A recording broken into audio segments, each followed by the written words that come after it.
Salut à tous, c'est Statman et bienvenue dans cette petite vidéo intermédiaire sur le Xiaomi Mi 5 où je vais vous parler rapidement du côté logiciel de ce téléphone et ça va me permettre de pouvoir vous expliquer un petit peu pourquoi le test de ce téléphone va être un petit peu retardé, à peu près comme 99,9% des tests sur ma chaîne. Bon, ça si vous êtes habitué, pour une fois j'ai une excuse valable.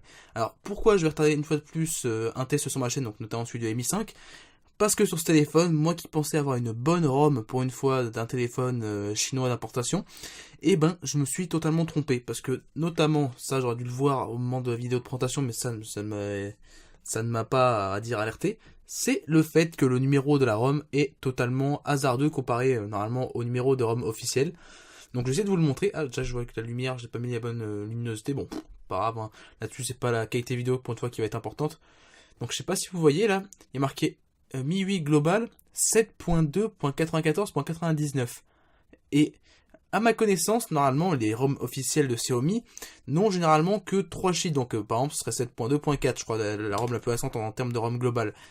Et aussi dans mes souvenirs, moi qui ai aussi eu avant un Xiaomi Redmi Note 2, la ROM buggée que j'avais eue de chez Gearbest finissait elle aussi par un .99.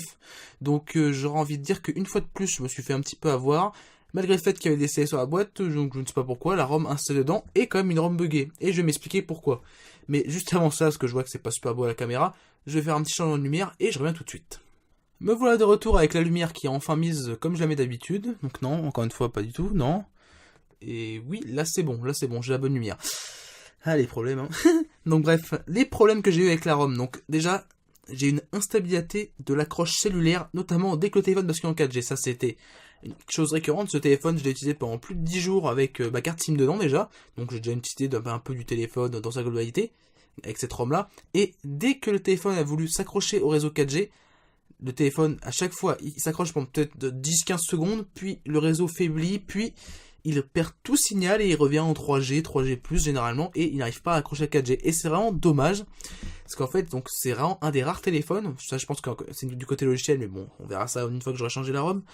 C'est vraiment un téléphone avec lequel on ne peut pas utiliser convenablement les réseaux 4G, pour un téléphone qui en plus n'est pas 4G avec la bande 800 MHz, donc c'est avec la bande 2600 que je bénéficie de la 4G avec Free.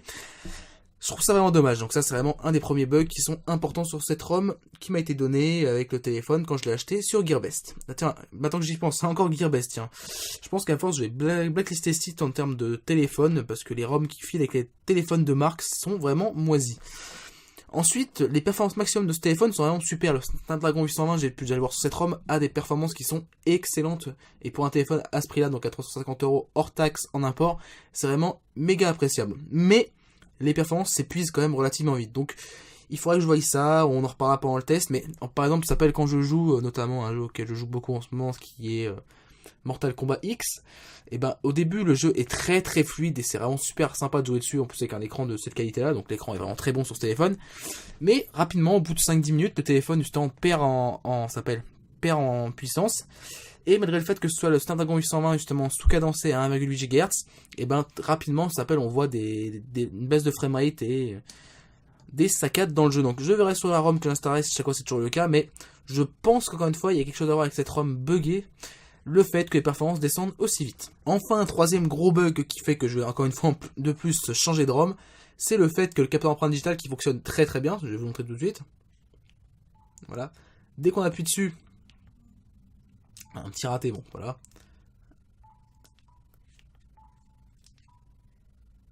C'est vraiment super rapide. Donc, en fait, on peut pas déverrouiller le téléphone, sans appuyer sur la touche. En fait, c'est une touche mécanique, hein, c'est une touche, enfin pas une touche mécanique, c'est une touche, une touche physique, excusez-moi. Donc voilà, c'est un très bon capteur d'empreinte digitale. Mais le fait est que dès qu'on on nous propose de le configurer lors de la première installation. Et après, quand on va le reconfigurer justement pour rajouter des empreintes, par exemple si on veut mettre un deuxième ou un troisième doigt, et ben c'est impossible. Donc on faut aller dans lock screen et password. Donc vous voyez déjà ça s'appelle que c'est pas totalement traduit pour une ROM globale. Mot de passe et empreinte. Et là, on reste sur un écran blanc qui ne bouge pas, alors que normalement sur tous les téléphones que j'ai, enfin les tests de téléphone Xiaomi et capteur empreinte que j'ai pu voir, normalement il y a un écran qui s'affiche tout de suite. Donc je vais laisser le téléphone, je vais le poser, et vous allez voir que normalement au bout d'un moment ça va s'arrêter et l'application va cracher.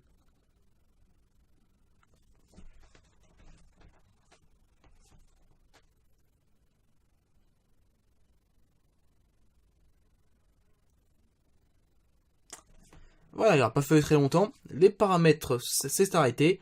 Et à chaque fois que vous réessayez, c'est la même chose. Donc, un téléphone où les performances ne sont pas optimales, où le capteur d'empreinte digitale n'est pas fonctionnel à 100%, et où l'accroche cellulaire n'est pas bonne, ça me fait dire qu'il y a vraiment, je pense, un problème avec le logiciel de ce téléphone, et je vais donc changer la ROM de ce téléphone. Alors, on pourra ajouter aussi un petit point déjà qui m'a pas super bien convenu, c'est le fait que l'autonomie de ce téléphone est plutôt moyenne, je trouve, alors que ça va à l'encontre de beaucoup d'autres tests et de reviews que j'ai vu sur ce téléphone qui donnaient ce téléphone comme étant l'un des téléphones avec Snapdragon 820 les plus autonomes du marché, parce que notamment c'est le LG G5 à côté qui est pas super, et je crois que c'est lequel, je crois que le Galaxy S7, j'avais vu un test où la version Snapdragon 820 qui est réservée aux États-Unis n'est pas optimale en termes d'autonomie, et d'ailleurs a des gros problèmes de mémoire RAM, comparé à la version Exynos que nous avons ici en Europe.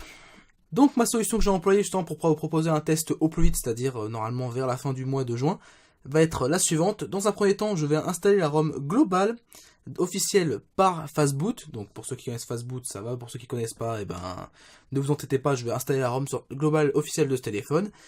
Même si, une fois de plus, la ROM globale officielle de Xiaomi est répertoriée comme une ROM aussi qui est buggée. Donc je vais d'abord l'installer sur ce téléphone, l'essayer quelques jours. Et si je vois que la ROM globale ne fonctionne toujours pas correctement, eh ben, j'installerai la ROM stock officielle qui normalement est distribuée en Chine, qui ne contient que le chinois et l'anglais, parce que moi je n'ai aucun problème avec l'anglais, et normalement, si vous achetez un téléphone d'importation, c'est que vous n'avez pas de problème avec l'anglais normalement pour acheter ce téléphone, et puis même utiliser un téléphone en anglais, je vous rassure, n'est pas un supplice. C'est vraiment très compréhensible. Et dès que vous installez le Play Store, vous pouvez avoir accès à toutes vos applications. Peut-être pas tout en français, mais une grande partie, vous pouvez les remettre en français. Et d'ailleurs, en même temps que j'en parle, ça s'appelle comme, étant donné qu'il n'y a pas de Play Store sur la ROM chinoise, et ben j'installerai manuellement le Play Store. Et si j'arrive à cette solution, je ferai un petit tutoriel en vidéo pour vous montrer comment installer le Play Store sur le Xiaomi Mi 5 avec la ROM chinoise stock. Donc voilà, c'est la fin de cette petite vidéo. J'ai essayé d'aller quand même assez vite, malgré que j'ai quand même pris 6-7 minutes.